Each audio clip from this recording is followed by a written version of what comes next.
ग्वालियर में आदिवासियों ने अपनी मांग को लेकर एक रैली निकाली।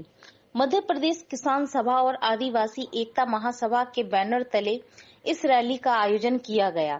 डबरा से 20 सितंबर को शुरू हुई आदिवासियों की यह रैली 21 सितंबर की रात ग्वालियर पहुंची। करीब 55 किलोमीटर की इस रैली में सैकड़ों की तादाद में आदिवासी शामिल हुए। ग्वालियर में आदिवासियों ने अपनी मांगों को लेकर कलेक्टर को ज्ञापन सौंपा।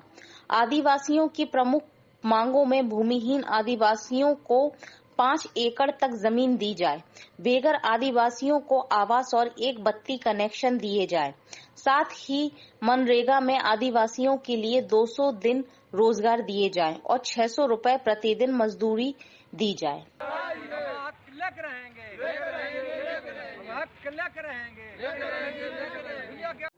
20 सितंबर से मध्य प्रदेश किसान सभा और आदिवासी एकता महासभा की ओर से डबरा से एक रैली प्रारंभ हुई, पदयात्रा, और वो पदयात्रा कल 21 तारीख को ग्वालियर में कलेक्ट्रेट पर समाप्त हुई।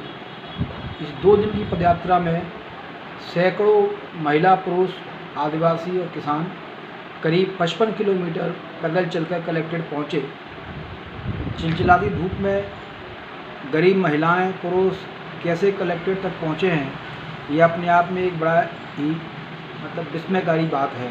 लेकिन सवाल ये है कि उनके लिए, उनके पास जब जीवन की तमाम ज़रूरतें नहीं हैं, उनके पास अगर खाने के लिए अनाज नहीं है, सर ढकने को अगर छत नहीं है, और उनके पास अगर तमाम सारी समस्याएं हैं, उनका आत्मसम्मान नहीं है, उनके पास शिक्षा और रोज़गार नहीं है, तो मजबूरी में वो लोग निकले थे पैदल और उसके लिए।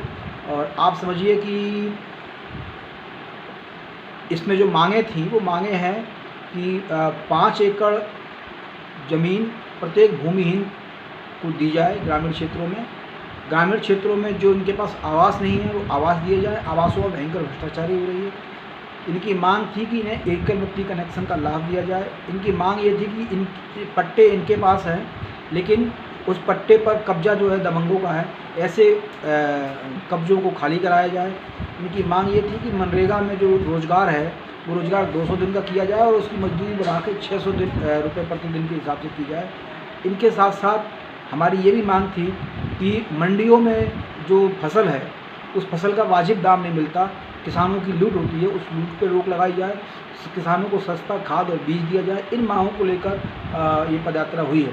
पहले दिन की पदयात्रा डबरा से चल के करीब 25 किलोमीटर चलने के बाद बिलुआ कृषि मंडी में हम लोगों ने रात्रि विश्राम किया और वहाँ से सुबह 7 बजे पुनः पदयात्रा शुरू हुई, जो आकर कलेक्ट्रेट पहुँची। इस बीच में तमाम सारे जो है दिक्कतें आई, लोगों को परेशानियाँ आई, लेकिन सभी लोगों ने धैर्यपूर्वक उसका मुकाबला किया। कलेक्ट्रेट पर पहुंचकर भी कलेक्टर के भोपाल होने की वजह से एडीएम टीएन सिंह साहब ने आके उसको ज्ञापन लिया और उन्होंने ये माना कि हाँ, ये सब मांगे जो हैं जायज़ हैं, और जो उनकी समस्याओं के लिए उन्होंने कल से ही इस पर शुरू किया है, काम करने का आश्वासन दिया है।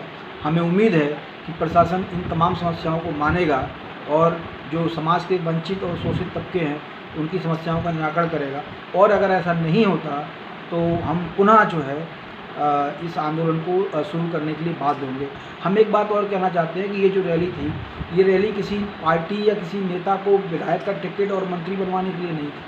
आजकल यही हो रहा है पूरे मध्य प्रदेश के अंदर। चुनाव के समय किसी को टिकट चाहिए, किसी को कुछ चाहिए, लेकिन यहाँ पर इस पदयात्रा का किसान सभा और आदिवासी एकता महासभा की जो पदयात्रा थी, उनका मकसद ये था कि गरीबों को उनका हक मिले, वंचितों को उनका अधिकार मिले। ये इस सवाल को लेकर ये पदयात्रा हुई।